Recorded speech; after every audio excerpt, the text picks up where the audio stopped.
3 दिन में सोना 1400 रुपये से ज़्यादा महंगा हो गया है।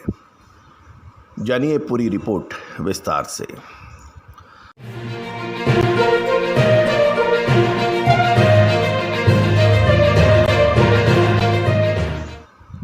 नमस्कार दोस्तों, मैं colonel Ajay, CO Ajay astro money गुरु।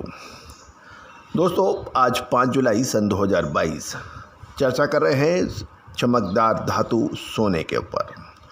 खबर मिल रही है कि 3 दिन में सोना 1400 रुपये से अधिक महंगा हो गया है। गौरतलब है कि तमाम मेटल्स में गिरावट के बावजूद सोने की चमक तेज़ी से बढ़ रही है और ये 2 महीने की उच्चतम स्थायी स्तर पर पहुंच गया है। गौरतलब है कि स्टील, एल्युमिनियम एवं कॉपर सहित सभी मेटल्स की कीमतों में गिरावट के बावजूद सोने की चमक बढ़ गई है। पिछले 3 कारोबारी दिन में ही 24 कैरेट सोने की कीमतें लगभग 10 ग्राम 1400 रुपये बढ़ गई है। 30 जून को देश के सराफा बाज़ारों में 24 कैरेट सोने की कीमत प्रति ग्राम 52,300 रुपये थी, जो कि सोमवार 53,700 रुपये पहुँच गई है। अलग अलग सराफा बाज़ारों में सोने के रेट 53,500 से 53,800 के बीच चल रहे हैं।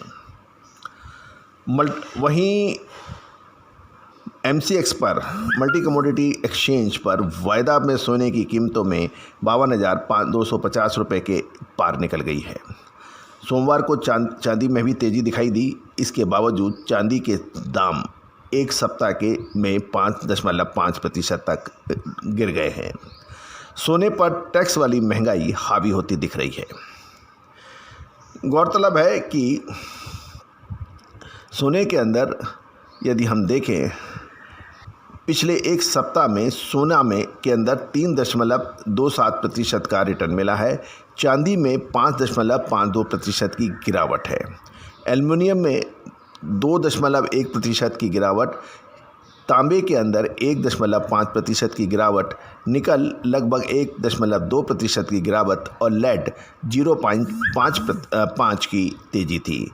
जिंक में 1.5% की गिरावट और स्टील 2.1% की गिरावट दर्ज हुआ है।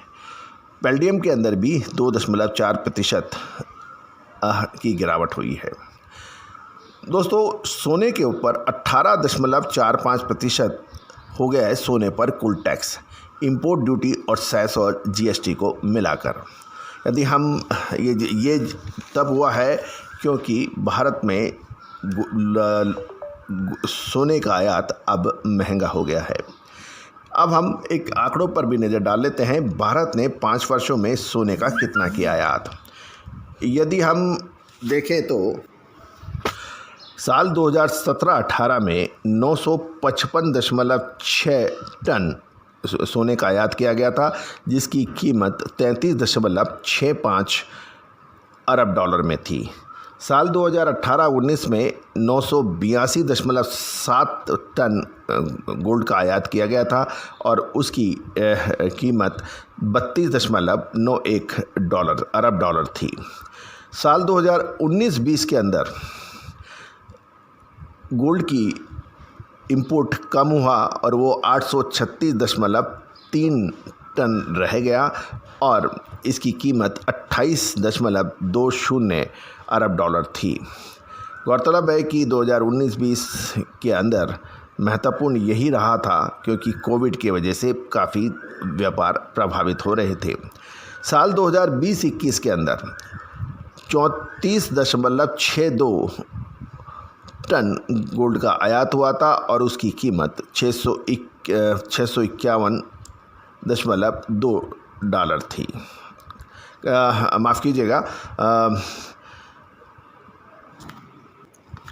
साल 2020-21 में गोल्ड का इंपोर्ट 651.2 टन हुआ था, जो कि साल 2019-20 में 836.3 था, यानी ज़बरदस्त गिरावट थी।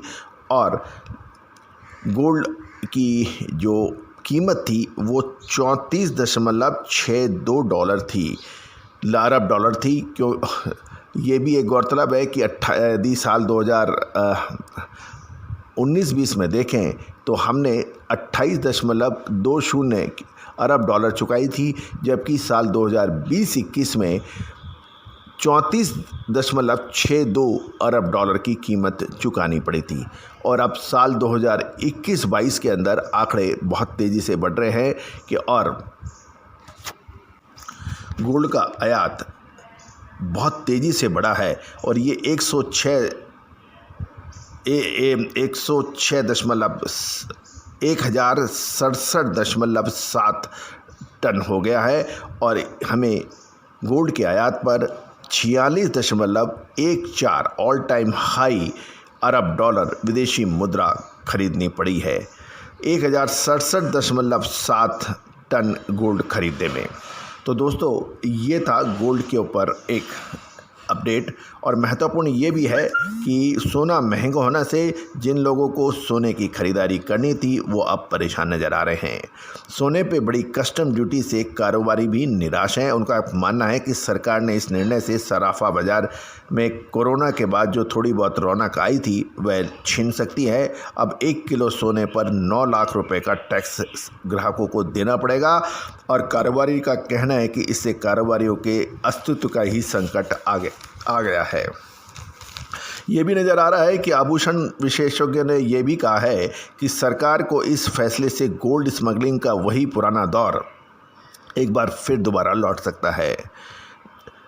तो देखना यह है कि अब क्या होगा। लेकिन ये भी एक महत्वपूर्ण चर्चा ज़रूर है कि गोल्ड का आयात के अंदर हमारा इतना बड़ा यानी 46.14 अरब डॉलर का खर्च करना ये उचित नहीं है, क्योंकि गोल्ड नॉन प्रोडक्टिव मानी जाती है और इससे देश की अर्थव्यवस्था के अंदर फ़र्क पड़ता है, क्योंकि हमें हमारी विदेशी मुद्रा बड़ी मात्रा में खर्च करनी पड़ती है जो कि गैर ज़रूरी श्रेणी के अंदर माना जाता है।